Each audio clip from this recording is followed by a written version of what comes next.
कभी सोचा है कि भारत के इतिहास में एक ऐसा केस भी था जिसने हमारे कॉन्स्टिट्यूशन, हमारे संविधान को सचमुच में बचाया?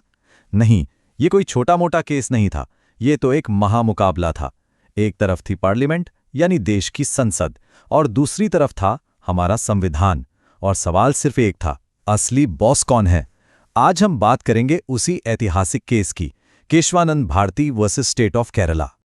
तो सवाल सुनने में तो बड़ा सीधा सा था, पर इसका जवाब बहुत पेचीदा। सवाल ये था कि क्या पार्लियामेंट, जिसे हम और आप चुनकर भेजते हैं, उसके पास इतनी पावर हो सकती है कि वो संविधान की आत्मा को ही बदल दे? मतलब एक तरफ थी लेजिस्लेचर की शक्ति और दूसरी तरफ थी हमारे कॉन्स्टिट्यूशन की वो पहचान जिसे कोई नहीं बदल सकता। बस इसी टकराव की कहानी को आज हम समझने वाले हैं। अच्छा, इस पूरी कहानी को समझने के लिए हम इसे 6 हिस्सों में देखेंगे। सबसे पहले बात करेंगे कि ये पूरा झगड़ा शुरू कहाँ से हुआ। फिर देखेंगे कि पार्लियामेंट ने पलटवार कैसे किया। इसके बाद आएगा वो अल्टीमेट शोडाउन, मतलब वो केस जिसने सब कुछ बदल दिया। और हाँ, इसी से निकलेगा एक नया सिद्धांत, एक नई डॉक्ट्रिन। फिर हम ये भी देखेंगे कि इस फैसले के बाद जुडिशरी पर क्या बीती, और आखिर में समझेंगे कि इस केस की लेगेसी आज भी हमारे लिए इतनी ज़रूरी क्यों है। तो चलिए शुरू करते हैं। तो कहानी शुरू होती है सेक्शन 1 से, टकराव के बीज। देखिए, हमारे संविधान में ना मोटे तौर पर 2 तरह की चीजें हैं। एक है डायरेक्टिव प्रिंसिपल्स, यानी राज्य के नीति निर्देशक तत्व।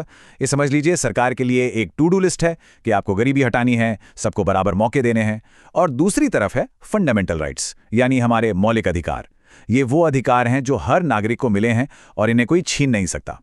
अब दिक्कत तब शुरू हुई जब सरकार अपनी टू डू लिस्ट पूरी करने के लिए लोगों के फंडामेंटल राइट्स में दखल देने लगी, और बस यहीं पर सुप्रीम कोर्ट की एंट्री हुई।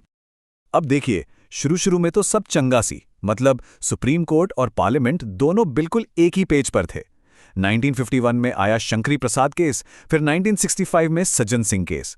इन दोनों में कोर्ट ने बिल्कुल साफ कहा, हाँ, पार्लियामेंट के पास फंडामेंटल राइट्स को अमेंड करने यानी बदलने की पावर है।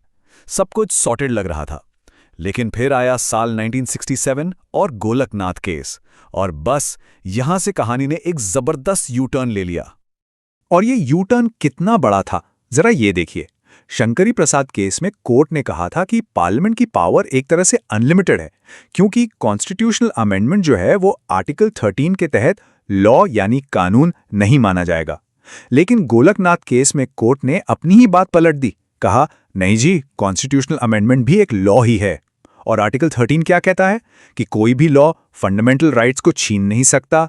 बस हो गया काम। एक ही झटके में जुडिशरी ने पार्लियामेंट के सामने एक मजबूत दीवार खड़ी कर दी। तो अब आते हैं सेक्शन 2 पर, पार्लियामेंट स्ट्राइक्स बैक। अब जाहिर है, गोलकनाथ के फैसले से इंदिरा गांधी की सरकार बहुत नाराज हुई। उन्हें लगा कि ये कोर्ट उनके सोशो इकोनॉमिक रिफॉर्म्स, मतलब जो समाजवादी एजेंडा था, उसके रास्ते में आ रहा है। तो सरकार ने क्या किया? एक जबरदस्त लेजिस्लेटिव काउंटर अटैक, मतलब कानूनी तरीके से एक जवाबी हमला किया। सरकार ने एक के बाद एक 3 बड़े दांव चले। पहला, 24th अमेंडमेंट। इसने तो सीधे सीधे गोलकनाथ के फैसले को ही पलट दिया। दूसरा, 25th अमेंडमेंट। इसने कहा कि कुछ डायरेक्टिव प्रिंसिपल्स को पूरा करने के लिए फंडामेंटल राइट्स को भी साइड में किया जा सकता है, और तो और कोर्ट इसमें ज्यादा दखल नहीं दे सकता, मतलब जुडिशियल रिव्यू की पावर को कम कर दिया। और तीसरा, 29th अमेंडमेंट। इसने केरल के कुछ लैंड रिफॉर्म लॉज को 9th शेड्यूल में डाल दिया। ये 9th शेड्यूल समझ लीजिए संविधान की एक सेफ तिजोरी है। एक बार कोई कानून इसमें चला गया तो कोर्ट उस पर हाथ नहीं डाल सकता। और बस यहीं से शुरू होता है हमारा section 3, the ultimate constitutional showdown. Kerala में आडीन मठ के जो प्रमुख थे, श्री केशवानंद भारती, उन्होंने केरल सरकार के इन्हीं भूमि सुधार कानूनों को चैलेंज किया। लेकिन उनकी ये याचिका, ये लड़ाई सिर्फ एक जमीन के टुकड़े के बारे में नहीं थी। ये लड़ाई भारत के संविधान की आत्मा के लिए एक लड़ाई बन गई। ये केस इतना बड़ा था, इतना ज्यादा जरूरी था कि सुप्रीम कोर्ट को अपने इतिहास का सबसे बड़ा कदम उठाना पड़ा। एक ऐसा कदम जो न पहले कभी उठाया गया, न आज तक दोबारा उठाया गया है। इस केस को सुनने के लिए 13 जजों की एक बेंच बैठी। 13, सोचिए, आज तक की भारत की सबसे बड़ी कॉन्स्टिट्यूशनल बेंच। इसी से अंदाजा लगा लीजिए कि दांव पर क्या लगा था। अब आता है section 4, the doctrine is born.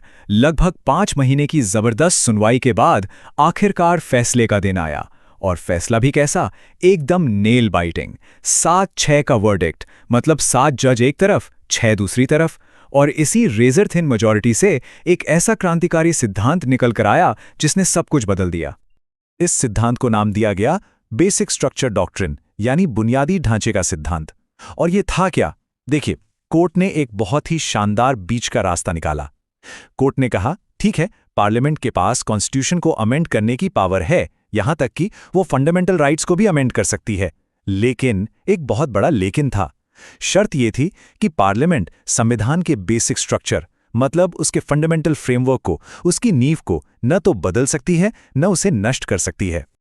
और इस 7-6 के फैसले के जो असली हीरो थे, वो थे जस्टिस HR खन्ना। उनका ही वो एक वोट था जो स्विंग वोट बना। उनका तर्क बहुत ही सरल और गहरा था। जैसा कि यहां लिखा है, संशोधन करने की शक्ति का मतलब संविधान की पहचान को नष्ट करने की शक्ति नहीं है। मतलब आप घर में रंग-रोगन कर सकते हैं, मरम्मत कर सकते हैं, लेकिन आप घर की नींव ही नहीं तोड़ सकते। बस यही था वो संतुलन। तो सवाल ये उठता है कि ये बेसिक स्ट्रक्चर आखिर है क्या?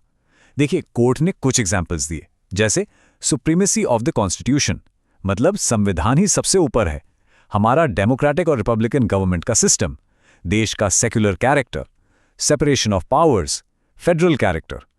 लेकिन, और ये सबसे जरूरी बात है, कोर्ट ने कहा कि ये लिस्ट पूरी नहीं है, ये एक इवॉल्विंग आइडिया है। मतलब जैसे जैसे जरूरत पड़ेगी, इसमें और भी चीजें जोड़ी जा सकती हैं। ये जुडिशरी की तरफ से एक मास्टर स्ट्रोक था। अब आते हैं सेक्शन 5 पर, अ जुडिशरी अंडर अटैक। जाहिर है, सरकार इस फैसले से बिल्कुल खुश नहीं थी। उसने इसे अपनी हार की तरह देखा और इसका बदला लेने के लिए एक ऐसा कदम उठाया जिसने पूरे देश को हिलाकर रख दिया। सरकार का जवाब बहुत तेज और बहुत कड़ा था। फैसला आने के ठीक अगले ही दिन सरकार ने सारी परंपराओं को तोड़ते हुए 3 सीनियर मोस्ट जजों को सुपरसीड कर दिया। मतलब उन्हें नजरअंदाज करके उनसे जूनियर जस्टिस A.N. रे को भारत का चीफ जस्टिस बना दिया। और वो 3 सीनियर जज कौन थे? जस्टिस शीलाट, हेगडे और ग्रोवर। वही 3 जज जो बेसिक स्ट्रक्चर डॉक्ट्रीन देने वाली मेजॉरिटी का हिस्सा थे। मैसेज बिल्कुल क्लियर था, अगर सरकार के खिलाफ जाओगे तो इसकी कीमत चुकानी पड़ेगी। ये टेबल देखिए, पूरी कहानी शीशे की तरह साफ हो जाएगी।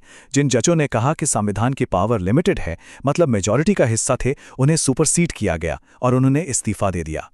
और जस्टिस A.N. रे, जिन्होंने कहा था कि पार्लियामेंट की पावर अनलिमिटेड है, मतलब जो डिसेंट में थे, उन्हें चीफ जस्टिस ऑफ इंडिया बना दिया गया। सरकार एक कमिटेड जुडिशरी चाहती थी, मतलब एक ऐसी न्यायपालिका जो संविधान की नहीं बल्कि सरकार की सुने। ये इंडियन डेमोक्रेसी पर एक सीधा सीधा हमला था। तो अब हम आते हैं अपने आखिरी सेक्शन पर, द डॉक्ट्रिन्स इंड्योरिंग लेगेसी। भले ही इस सिद्धांत का जन्म एक बहुत बड़े टकराव से हुआ, लेकिन आखिर में यही सिद्धांत भारतीय लोकतंत्र का सबसे बड़ा सेफ्टी वाल्व, सबसे बड़ा रक्षक बना। इसने एक बात हमेशा के लिए तय कर दी, कॉन्स्टिट्यूशनल सुप्रीमेसी, यानी संविधान की सर्वोच्चता। लेकिन कहानी अभी खत्म नहीं हुई थी। इस सिद्धांत का असली टेस्ट अभी बाकी था। कुछ साल बाद देश में लगी इमरजेंसी और उसी दौरान 1976 में सरकार लाई 42nd अमेंडमेंट। इसका एक ही मकसद था, केशवानंदा भारती के फैसले को जड़ से उखाड़ फेंकना और यह साबित करना कि पार्लियामेंट ही सुप्रीम है, कॉन्स्टिट्यूशन नहीं। लेकिन तब तक बेसिक स्ट्रक्चर डॉक्ट्रिन अपनी जड़ें मजबूत कर चुका था। 1980 में आया मिनर्वा मिल्स केस और सुप्रीम कोर्ट ने एक बार फिर इसी सिद्धांत का हथियार की तरह इस्तेमाल किया। कोर्ट ने 42nd अमेंडमेंट के उन हिस्सों को ही रद्द कर दिया और कहा कि फंडामेंटल राइट्स और डायरेक्टिव प्रिंसिपल्स के बीच का जो हार्मनी और बैलेंस है वो खुद में ही एक बेसिक फीचर है। एक बार फिर संविधान की जीत हुई। तो आखिर में इस पूरे केस ने शक्तियों का वो संतुलन कायम किया जो आज भी हमारी डेमोक्रेसी की नींव है। जैसा कि इस चार्ट में हम देख सकते हैं, पार्लियामेंट के पास अमेंड करने की पावर है तो जुडिशरी के पास जुडिशियल रिव्यू की पावर है। लेकिन इन दोनों से भी ऊपर क्या है? Constitutional supremacy. मतलब संसद कानून बदल सकती है, लेकिन वो संविधान की आत्मा को, उसकी पहचान को नहीं बदल सकती। और यही केशवानंद भारती केस की सबसे बड़ी जीत है। तो जाते जाते बस एक सवाल, कैसे 50 साल से भी पुराना एक फैसला आज भी भारत के लोकतंत्र का सबसे बड़ा कवच बना हुआ है? इस पर सोचेगा जरूर।